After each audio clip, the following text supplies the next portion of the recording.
Hey Dale, Good morning. How are you? I'm doing well. How you doing? I'm fine, thank you. Okay, wait a minute. I just lost my picture. Oh, I'll be right back. That's a good thing.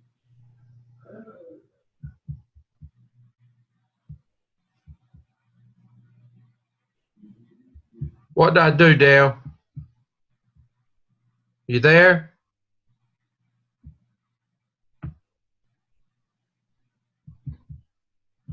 Let me see.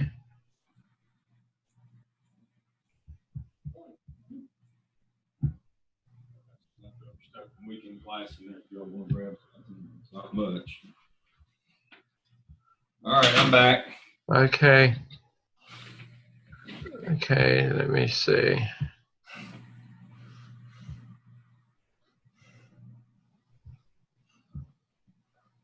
How was your weekend? Long. Well, mine was too. I on top of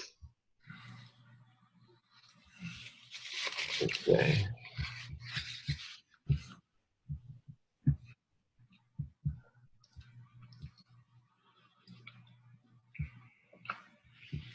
Stayed late. You know, we do the same thing in DEOL. We do it a little bit differently. I don't know how y'all do it, but we do. The person that has them in 7:30, the first class, ends up being their coach. Uh-huh. And we keep them all the way through. We don't switch them over to somebody else later on, so we keep them all the way through. So development of their consultancy, which is their dissertation or capstone, that's up to the 7:30 instructor to work with them. And so I've been spending a lot of time working with mine, trying to get them to understand that what's important is the kind of work you want to do, not the organization to do it with. Right. That's immaterial. We'll find someplace. And so, do you want to work on staffing? Do you want to work on personnel? Do you want to work on staff development? Do you want to work on vision or mission statements? Do you want to do board training? I mean, what part of working with a nonprofit or what Jeff's referring to as for impact instead of nonprofit? What do you want to work? And so I've been working with mine. Mine are doing well, but called Jeff in. We're gonna do a team project for the first time ever in DEOL where we have two people working together. I think there's value in that. And so I've kind of roughed out the outline, and then I had Jeff join us yesterday after class, and so we stayed late last night working with them. We've got two deans. One's the dean of like CTE at a community college, and one's the dean of arts and sciences.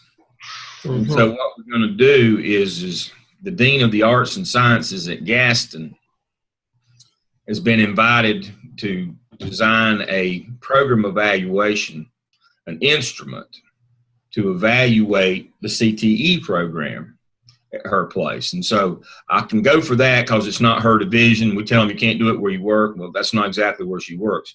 But she has no expertise in CTE. So I've got a dean of a CTE at Cleveland Community College in the same cohort. And see, he would be her content expert. And she would be the process. So she's an academician. So she would be the process expert, and he would be the content expert. And their goal is to design an evaluation instrument, a system, rating system, and instrument that would then be able to evaluate the program, CTE program. And Bruce would be off the hook because it's not at his school, so he'd be okay. But I think there's very much value in that, and it's something that they could take forward in a professional sense and try to build a career on. Well, and they're so close, and there should be a lot of similarity. Brittany's joined us, but I think there may be an issue. We don't see her face, and she said she raised her hand. So, Dale, I'm going to do this because I'm going to go ahead. I'm going to turn this over just in case you need to show something because you're much better at that. So I'm going to make you the host just in case you have to pull up something. And can you tell Brittany what to do as far as so we can see her? She's trying to call me. Let me see. Hey, we see your name, but we can't see your face. Okay. I've turned it over to Dr. Lamb. Let me see. Dr. Lamb, can you hear me?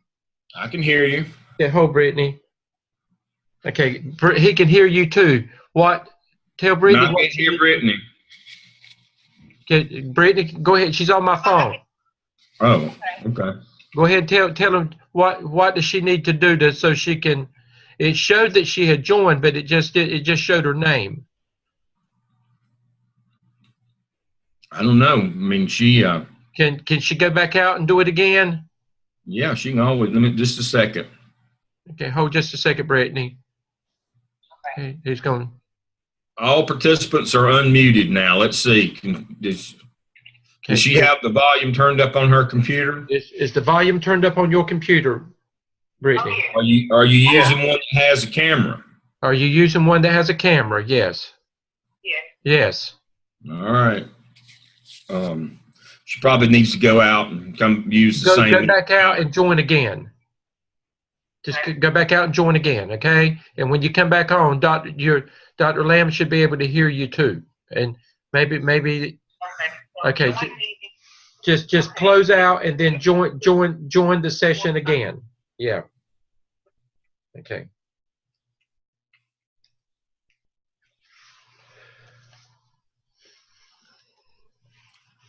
Is Jeff going to join us? No. He's not. Okay. I've got his notes. Okay. I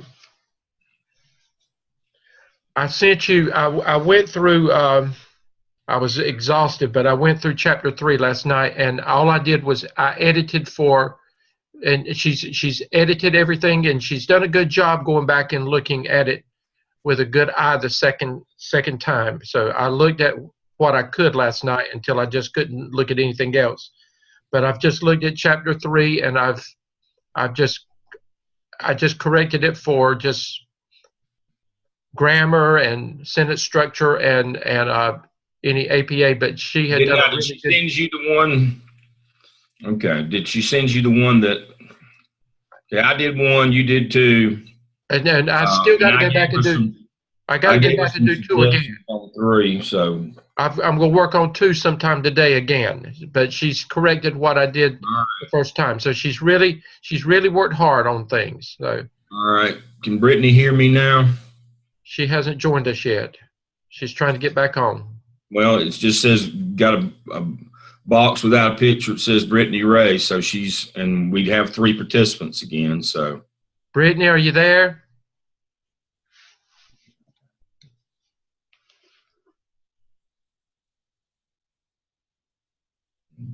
Apparently not.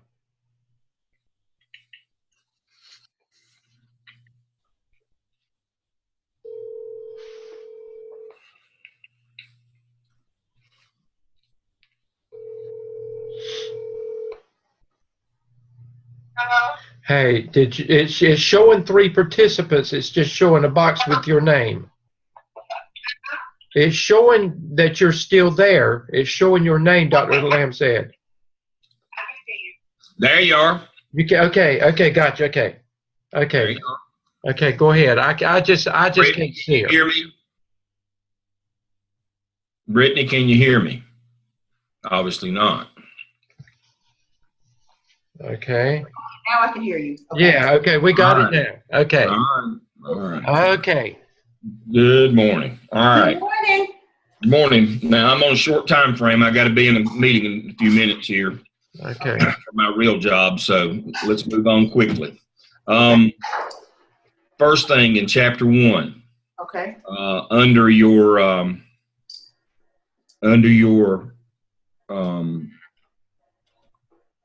Okay, Brittany, take notes, and then you and I will talk later on. Okay. All right, under definition of PBIS and PBIS terms, Okay. we're going to have to add another term, and that term is incidents. Incidents. Okay. Yeah, we've got to start aligning your study with the with the system of data collection in North Carolina. This is not a debatable.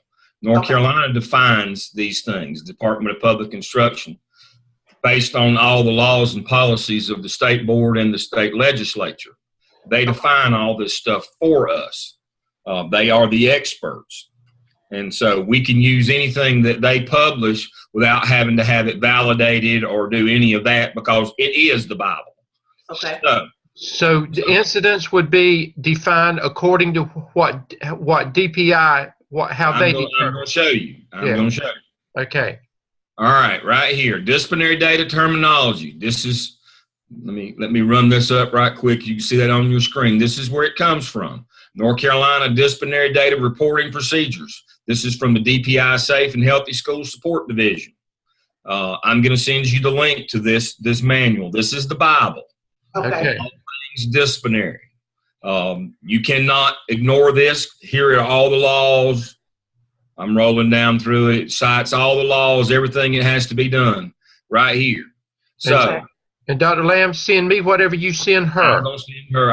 I'll copy you both. All right. Disciplinary data reporting is organized around incidents occurring at sites under the jurisdiction of schools. So here's what you got to understand. Now, in 2011, that's been 6 years ago, when I retired, I was the state expert on this. I'm the one who did this presentation for DPI. I was the keynote at the 2011 speaker. So now, trust me, I know what I'm doing here. So let's go quickly. Okay. Disciplinary data is organized around incidents, not outcomes. Okay. Let me say that again. It's organized around incidents, not outcomes. Now, you report incidents to the state that occur on your campus. What you do with them is up to you according to your local Board of Education handbook in terms of the code of conduct. So if you give them a warning, or if you do a conference, or if you do a suspension, it's immaterial to them as long as you followed your local guidelines. You have to report that incident. The biggest mistake that administrators make in North Carolina is thinking, I don't have to report anything in Power School that I didn't give a suspension for. That's not true, and you'll lose your job if you make that mistake and get caught. You report incidents, and then in that incident report, you give the outcome, or you give the action. They call it disciplinary action or consequences. You can see that on the screen. Suspension is a disciplinary action or consequence. It is not an incident. An incident is fighting or bullying. That's an incident. And so we need to add this section right here. We need to add this to your terms, and we need to add these terms to your definition of term sections, and we need to add this whole section to your literature review. And you need to add some of this stuff on the authority to report school discipline, what has to be done here. Here's all the laws and statutes.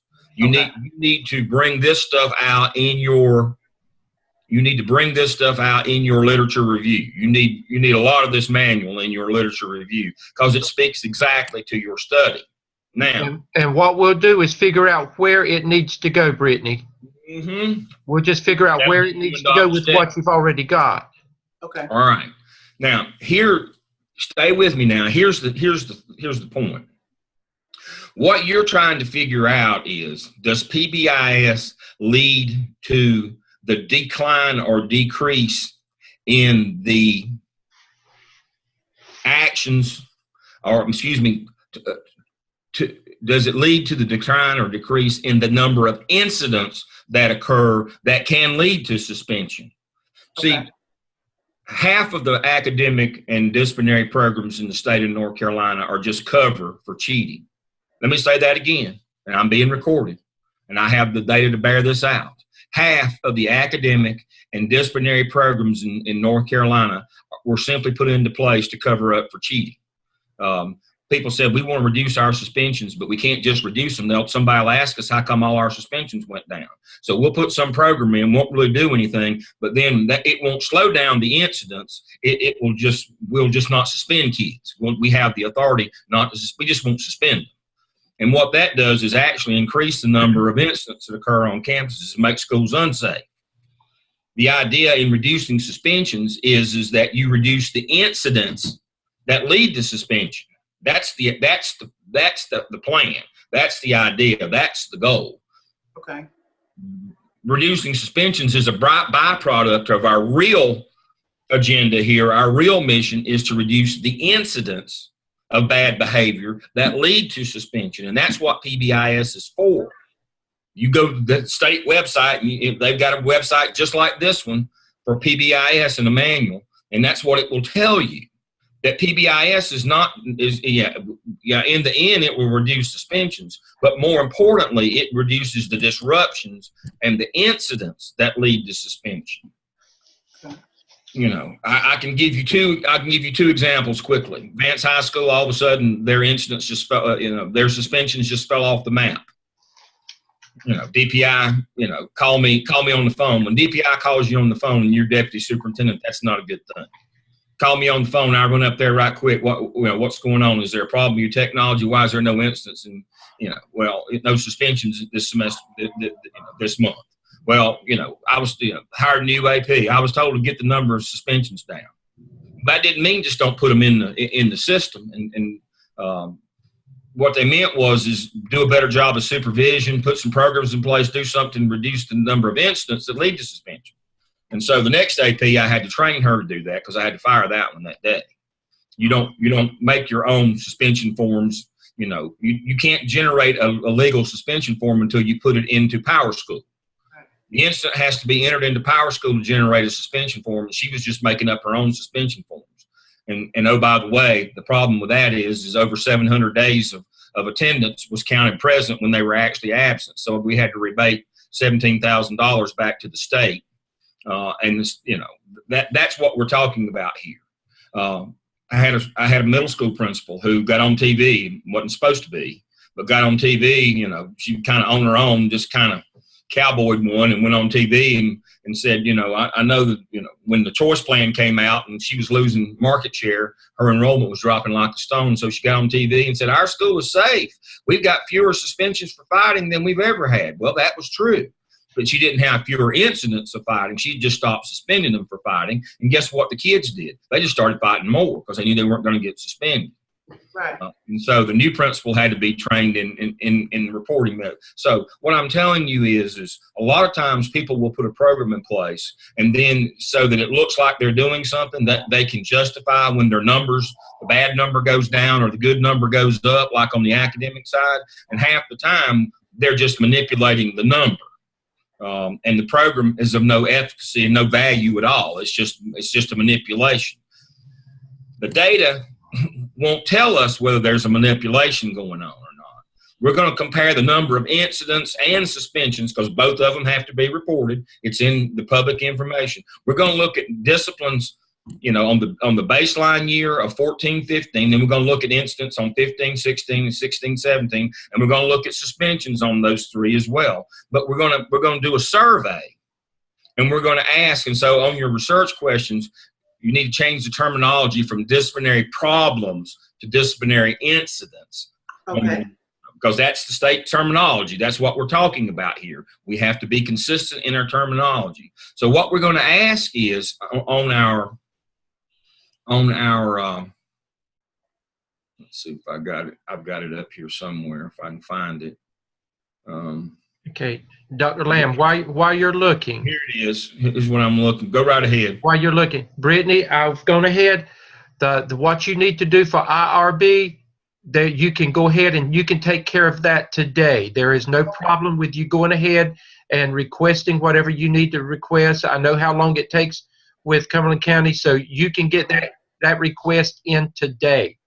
Okay. All right. So here's the main thing right here. Here on your screen are your three research questions. Okay. All right. So the first one, how does PBIS affect student behavior? That's okay. And we'll need a survey to answer that. And that's what you asked her to do through SurveyMonkey, right? That's right. Okay, I've done that, and I got my data. Your data won't tell you that. Your data, you know, that we can manipulate the data. Your data won't tell you that, but we SurveyMonkey everybody that works at that high school. How does PBIS affect student behavior? And we're going to give them some choices like not at all, or some, or a lot, or some. And we're going to give them 4 choices: two negative, 2 positive on that one. How does it affect student behavior? And then the second one has PBI decreased student disciplinary incidents. We're going to ask them if incidents have been decreased. Again, sometimes programs are just cover for not reporting incidents that go on. We just don't report it. But the staff will know if the number of disciplinary incidents that they see and that they deal with has dropped or not. So that terminology, the disciplinary, and I can't say this enough times, and I've changed it 1,000 times. There is no such thing as a discipline problem. It's disciplinary problems. ARY. Disciplinary. Okay, got it. Disciplinary. Has PBIS decreased student disciplinary incidents, not problems. The problem is just some nebulous term. We have no idea what that means. We know what an incident is because the state defines it. Let me show you that while I'm thinking about it. It's also in this manual, the link to this manual. Go back to this manual. The state defines what an incident is. Right here it is. They've got a long list of them. Okay. Do I need to add that to the dissertation as well? You will have this as an appendices. Got it. Right here they are. They tell you what an incident is. If they've got it in a list, everything you can think of. They've got it. Okay. They've got it. They've got everything that you could think of. They've got it. This is what incidents are. Now, they even give a definition of the acts of crime and violence. They even give now your local code of conduct will describe all the others. Okay. So we know what incidents are. They're well defined. We don't know what a problem is. There is no definition of a disciplinary problem. So again, we have to stick with verified and validated measures. We have to have operational definitions. Okay. There is no operational definition of disciplinary problem. There is, and the state puts out a manual and says, here is the operational definition of a disciplinary incident. And it has consequences. Incidents, we report incidents, not outcomes. An outcome would be, suspension. Suspension is just one of the options, as you can see here in this long list of consequence types or action types. And so we're looking to see if incidents have been decreased and have suspensions been decreased as well, is what we're looking for. We can manipulate suspensions. We just don't suspend, like the lady who, just quit suspending them for fighting. She just manipulated that. It didn't actually decrease. She didn't do anything to decrease the number of fights, which were the incidents. She just decided, I won't suspend them anymore. And then I'll report that we have fewer suspensions for fighting, and let the public assume that means we have less incidents of fighting. And as we had to tell her on her way out, we don't. That's unethical. We don't do that. Comparison of the 2 years that we're looking at. We're looking at 2 years, right? 3 years. Yeah, I added another year. Okay. The comparison of the 3 years, we would look at, if I'm correct, we would look at the incidences that were reported the first year, and then that's your baseline. Right, and then you can break it down and look at whatever that school used as consequences for those incidences, because there should be a report each year to show if the incidence is decreased, then the consequences would have decreased as well. And what I'm afraid we might find is the incidents didn't decrease, but the suspensions did. Okay, and that's just manipulation. That's just putting a program in place to have cover. Yeah, and I agree with you, but are we just going to look at the incidences, or are we going to analyze that? We're going to look at incidences. We're going to look at suspensions. And we're going to look at incidences for all 3 years, the baseline year and the 2 data collection years. Did the incidences go down? And then we're going to look at suspensions. Did suspensions go down? Did in-school suspensions go down? Did these? We're only going to look at the consequence types of we're going to look at incidents and the consequence types of in and out of school suspension. And that's the conceptual framework. Is if kids aren't in class, they can't learn. Yeah, that's Brittany was there for 2 of those years, so you were a part of it for 2 of those years, Brittany. So okay, I see where. But we're not going to look at other outcomes or consequence types like lunch detention. We're not. We're not. Brittany's conceptual framework is that if kids aren't in school, they can't learn. Okay, and I just wanted to make sure. And so that means in or out of school suspension. Okay. And so what I'm afraid we're going to find, and I hope that I'm wrong. What I'm afraid we're going to find is that this is, as in most high schools, that PBIS is just a cover. I want to suspend less kids. Don't know how to do that without getting in trouble. So what I'll do is I claim I'll put some program in, and then the number of incidents will be the same or even may increase like in that middle school, but I can manipulate my suspensions then and not suspend as many kids. And Brittany and I probably could answer that question because we know the people we're dealing with there, so that's okay. And so what you then have to look at is student achievement. You decrease suspensions, but by decreasing suspensions and not decreasing incidents, more than likely what happened is your test scores actually went down. And she's going to show the test data for those 3 years as well. Yes, ma'am. Yes, sir. The report card. That's in her conceptual framework is that if kids aren't in school, they can't learn, and if they're in school, that they'll learn more. Okay, so we have to put that in there. Framework. Okay. So what chapter do I show the test score? What chapter do I put all this in? 2?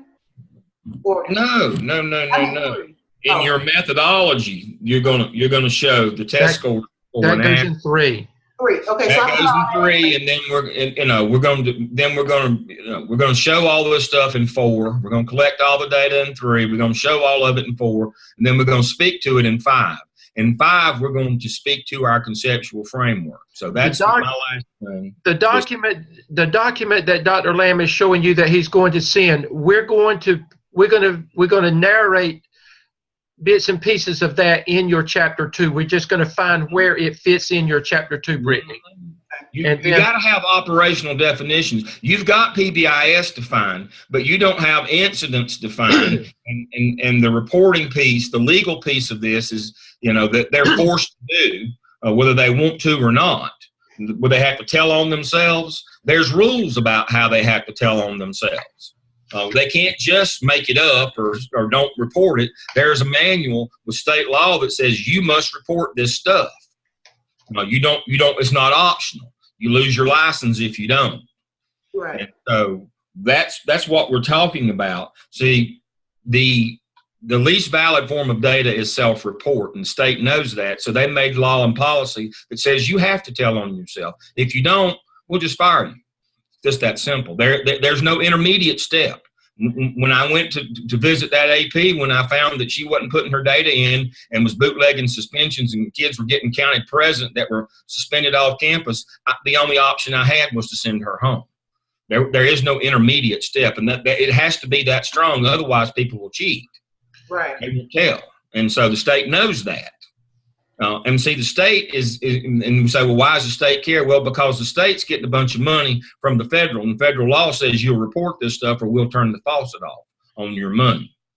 See, if you read this manual, you'll understand what I'm talking about, because it covers all the Office of Civil Rights and all the people that are involved in disciplinary data collection and reporting. And it's a big deal. It's a big deal. It's the other half that people don't want to know about in the business. There's two halves to the school business. There's the academic side, and then there's the data side. I used to be in charge of the data side for the largest district in the state, and I can tell you it's a lot more complicated and involved. But if you'll read this manual, you'll understand.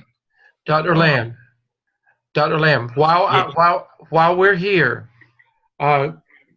we've got, and I don't care that Brittany hears this. We've got Kamina, we've got Nicole. She talked to you yes the weekend, Nicole, and then we've got Brittany. The three of them. Working with them, is it possible for us to look at, because I know their goals. Is it possible that we can look at getting all three of them, if they have their work ready, sometime in December before we go home for Christmas, to do their proposal? Can they? Is that reasonable for us to look at? It's reasonable. Okay. All right. You see that light shining off the top of my head, Brittany? I do. All right. So when he said, "Is that reasonable?" I'm going to give you the possibility and probability.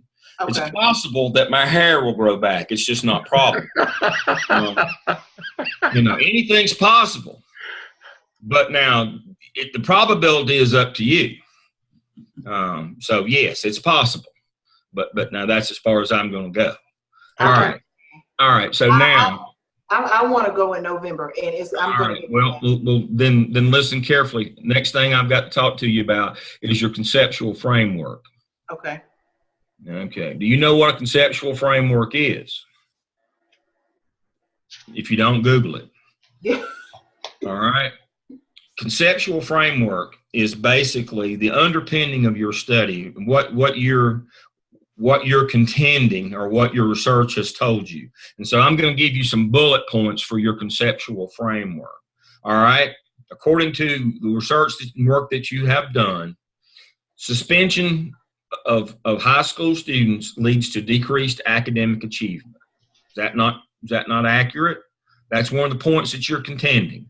Okay. That's part of your conceptual framework. Your research has told you that if kids get suspended, that their academic achievement decreases. Is that true? This is not a trick question. That's true. That's what you have told me through your research and your writing. All right. Second bullet on your conceptual framework. You have told me that suspension leads to increased dropouts. Is that true? True. Yes. All right. So the suspension bad, right? That's your conceptual framework. Number one is suspension is bad for students academically and staying in school. All right. So that's bullet one. The first two bullets are Roman numeral 1 of your conceptual framework. Let's move to Roman numeral 2. Disciplinary incidents, disruptions, lead to teacher dissatisfaction, teacher low morale, and teachers leaving. Is that true? Yes, that's true. All right. You've mentioned that specifically low morale. I've seen that. That is true. You've mentioned poor job satisfaction. I saw that one. That is true. All right. And we all know that the number one reason why teachers leave the profession is poor job satisfaction. So it also speaks to teacher retention. And that actually is reported in your North Carolina Teacher Working Conditions Survey. Exactly. So that could be cited as well.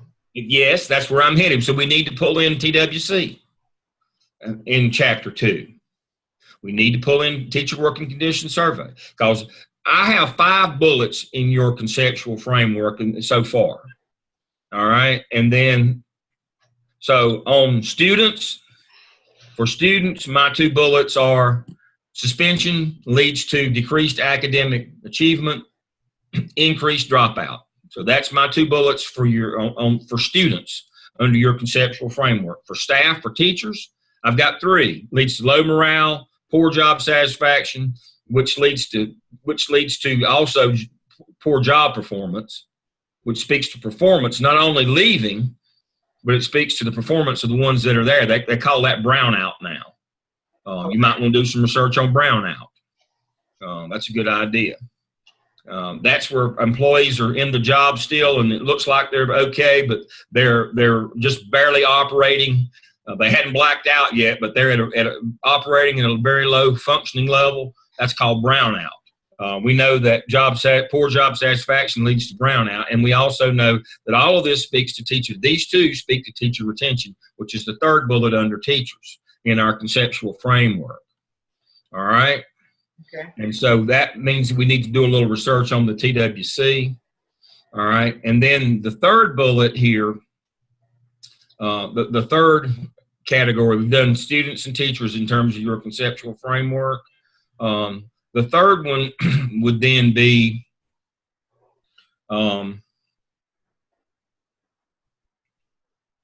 PBIS leads to fewer incidents.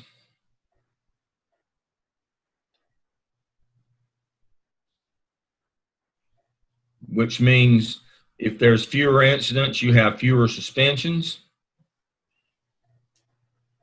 You have fewer dropouts. Teacher morale is higher. Because what you're actually doing, Job satisfaction is up. Dr. Lamb, a program evaluation, when you look at that, you've got to determine the impact it has on the whole organization there. You know, and that's looking at the students and the staff, and well, it goes back to that everybody, the stakeholders. Yeah. All right. So here is, so we've got our conceptual framework again is students. Suspension leads to decreased academic achievement and increases dropouts. Teachers, low morale, poor job satisfaction and performance, and poor teacher retention. So the third leg of your conceptual framework is that PBIS leads to fewer disciplinary incidents, fewer in and out of school suspensions, in and out, because that takes them out of class, increased academic achievement of students. It leads to higher morale for teachers, higher job satisfaction and performance, put satisfaction and performance of teachers. And Brittany, I'm recording this, so I'm going to send you the link so you can go back over this again. Okay. And teacher retention is up. So there's 1, 2, 3, 4, 5, 6, 7.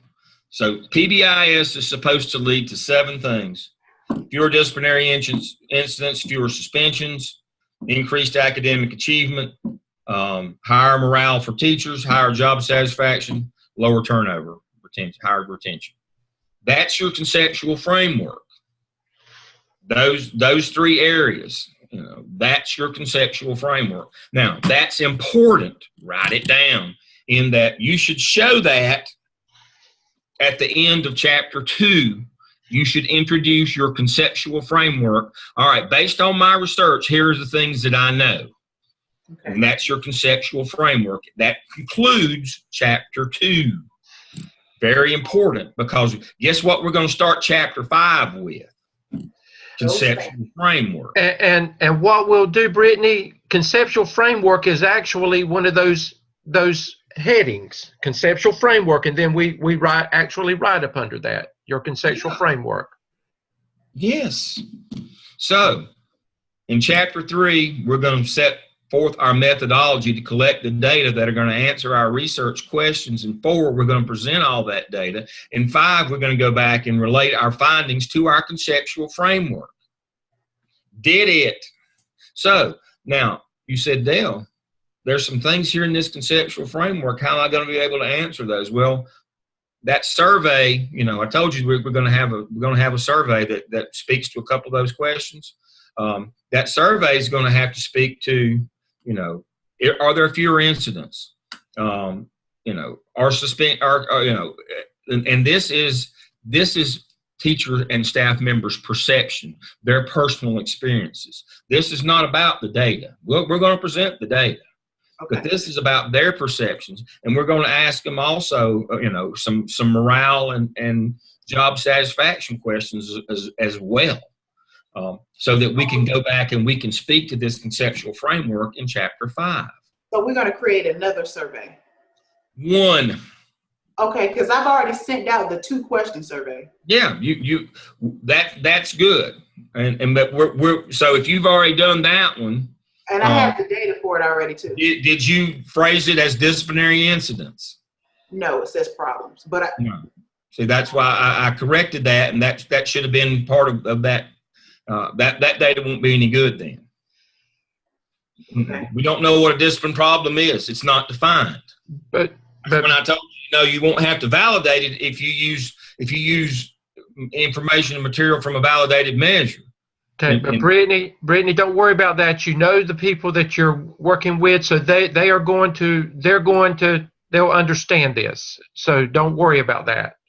So we need to make sure that we have operational definitions that we can go back and relate to, that we know what we're talking about. The apples are apples. I don't know what a disciplinary problem is. It's an incident. And this is what I would recommend, Brittany. Once you come up with, based on what he's talking about now, Dr. Lamb's talking about now, send it to both of us and let us look at it before it goes out. Yeah. I thought we were still just in the talking stage of a survey. I didn't know we were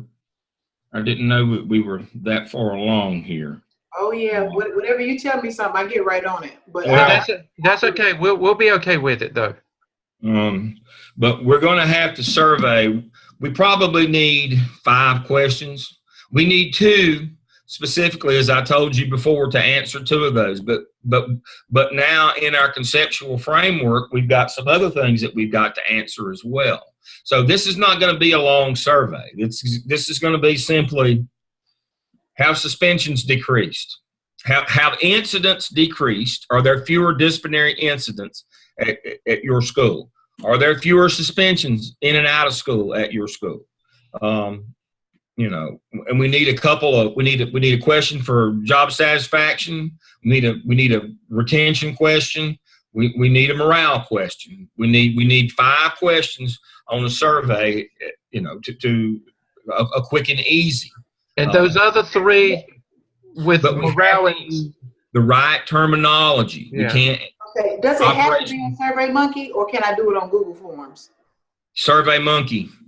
You got to quit using Google. Google is too cumbersome. I couldn't open up the document until this morning when Dr. Stedman sent me another link. Okay. It gave me an access denied yesterday after I taught class all weekend and I wanted to review this last night. It wouldn't let me in. Okay. In Google Docs.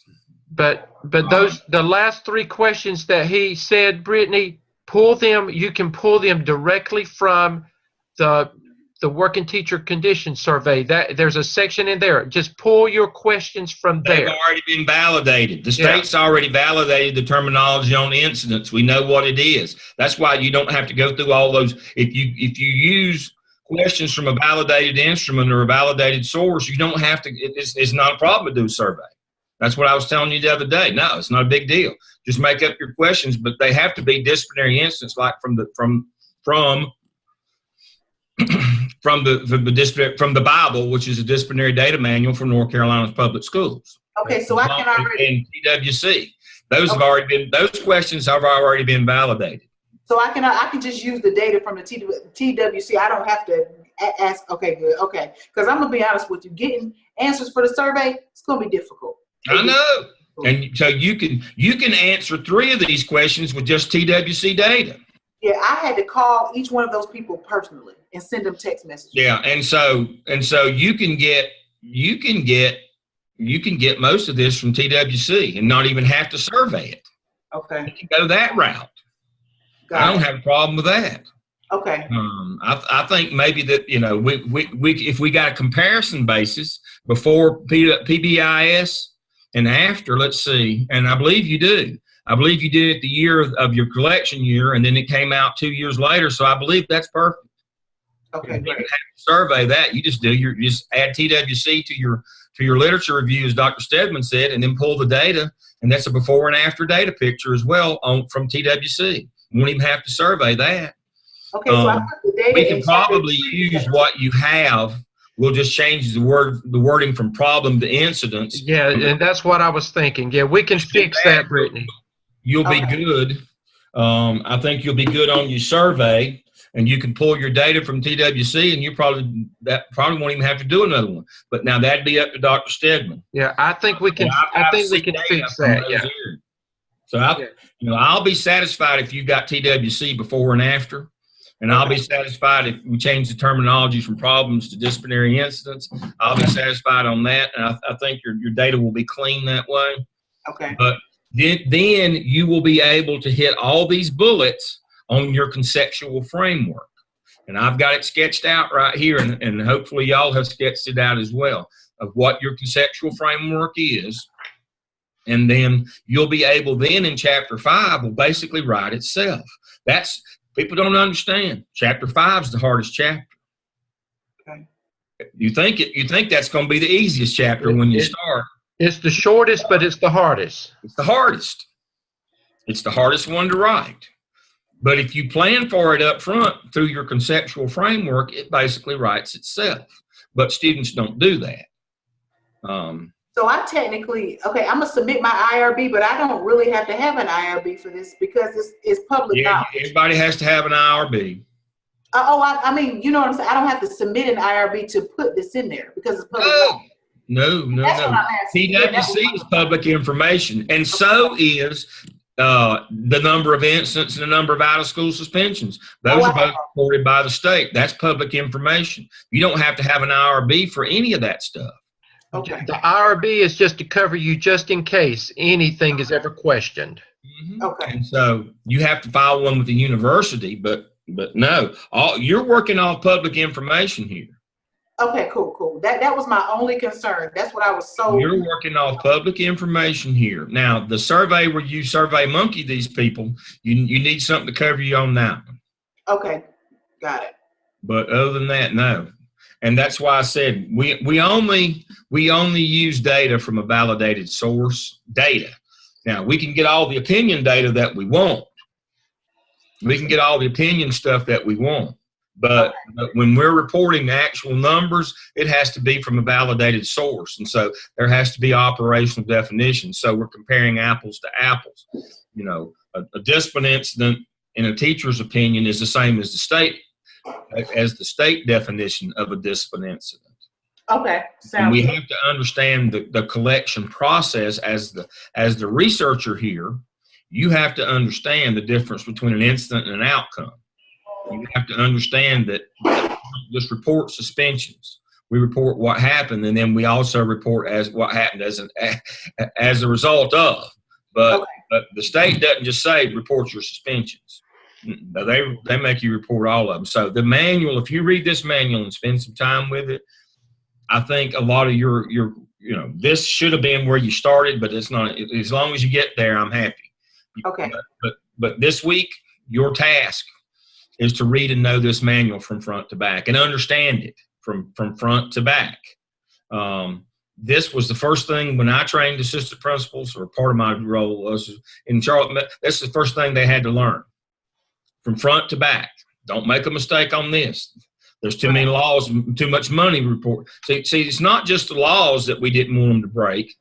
If you don't do the right thing, DPI doesn't have to give you your money that month. And I had $40 million a month riding on this, and I kind of needed that money. That's what paid for our alternative programs and several other schools that we had open. And seriously, we were getting $440 million. I need that money. Right. So do not violate state law and board policy by not doing the right things, because the DPI will just tell you, we'll just flip the switch this month until you get it right.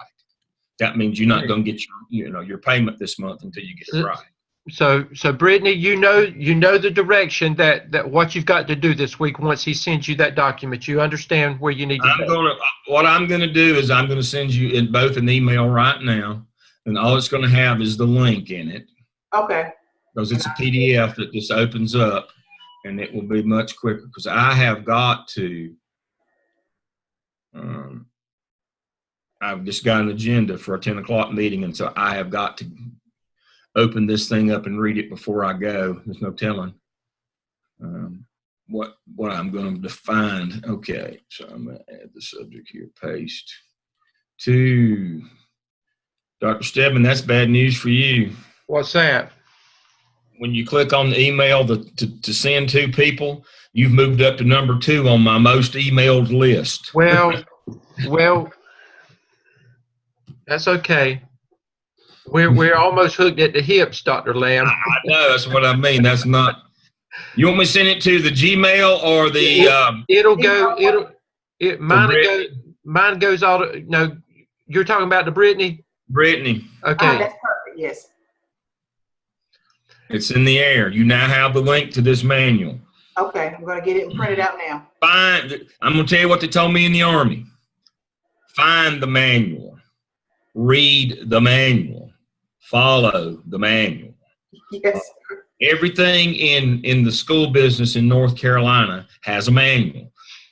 Too many administrators don't know that. That was one of the things that our collaborative partners were talking about the other day is can you teach superintendents that hire our graduates, can you teach your people not to just be making unilateral decisions, to ask somebody first. There's laws and policies. There's a manual somewhere. Ask them to find the manual. I was like, you're preaching my sermon. This is what I do in 603. Find the man. There's a manual for everything. There's law or policy on everything. And terminology that's been accepted. You can't kind of bootleg these things. You have to follow these things. And so if you're doing anything with discipline in the schools of North Carolina, you have to be part and parcel of their process. You have to follow their manual. Otherwise, it will invalidate your study. Okay. As long as we stay within the bounds of, using questions from a TWC that have been validated, using terms and collection methods that are used by the disciplinary data reporting system, as long as we do that, we're golden. We don't have to ask anybody permission for anything. We don't have to validate surveys or do any of that stuff. As long as we know, stay in our sandbox, we're good. Okay. Okay. So you so much. that's the main thing. Don't reinvent the wheel here. There's things out there to help us to make this go faster and smoother. And what we'll do, Dr. Lamb, we'll see where Brittany is by the end of the week, and then we'll determine. I want us to do this again, but we'll determine when we need to do it based on what we see by the end of this week. I need to see your methodology pretty quick. Yes. Oh, you'll have it by Wednesday. I need to see don't send it Google Docs. I won't. Send it as a Word document so I can open it up wherever I am. For some reason, I couldn't open it up yesterday. And so when I came in the office this morning, I was able on this computer to open it up for whatever reason. But I couldn't open it yesterday when I got home after I'd been here for 12 hours yesterday. So just send it as a document. But I need to see your methodology. I need to see. Dr. Stedman will make sure that you've got the disciplinary data reporting stuff in Chapter 2. I need to see your methodology in Chapter 3 that speaks to collecting data through survey from North Carolina disciplinary data reporting, your instance and your suspensions, how you're going to do that. I need to see how you're going to survey or what questions you're going to survey in order to answer your other questions. I need to see your methodology for 3 pretty quickly. And I've got my notes right here of what I expect to see. And he's going to help you put together your conceptual framework that closes Chapter 2, closes with your conceptual framework of what you found. Basically, it's a summary or a bullets of what you found from all of your research. Here are the things that my research tells me. Suspension leads to poor grades academically. Suspension leads to dropping out. Too many incidents, bad behavior leads to low teacher morale. It leads to low teacher job satisfaction and performance. It leads to poor teacher retention. My research says PBIS leads to fewer disciplinary incidents and therefore fewer suspension. My research tells me that PBIS means that there's fewer disruptions in classes and fewer dropouts, but fewer disruptions in classes and the potential for increased academic achievement. It means it leads to higher morale for teachers, higher job satisfaction and performance, and fewer teachers leaving the profession. Increases teacher retention. That's what your research should tell you. Dr. Lamb. Just like that. Dr. Lamb, and also Brittany, and I noted this when I looked at chapter 3 last night. At this point, because you're working towards a proposal, everything is, even though you know stuff, it's written in the future because it hasn't happened yet. Okay. So once we go through the proposal, we go back and we change the language. Once we know the results, we change the language, and it does become past tense at that time. You know, so at this point, everything is in the future no matter what we know. Okay. Got it. And I'm going to send you. I'm going to go ahead before I leave out today. I'm going to record this, and I'll go ahead and send you the link so that you can go back and look at this again if you need to, because I know how fast Dr. Lamb talks. Okay. Okay. Thank you so much. Dr. Lamb, you got everything? Yep, I'm typing up my notes right now in terms of conceptual framework. I'll email these. If I can get this done before the meeting, I'll email them out in just a minute. So I'm going to go ahead and close out. out. I'm going to close out, and I'm going to record it. And I'll send you the link as well in case you need it. All right. Okay. Thank you. Bye, Brittany. All right. Have a good day. Bye. Bye-bye.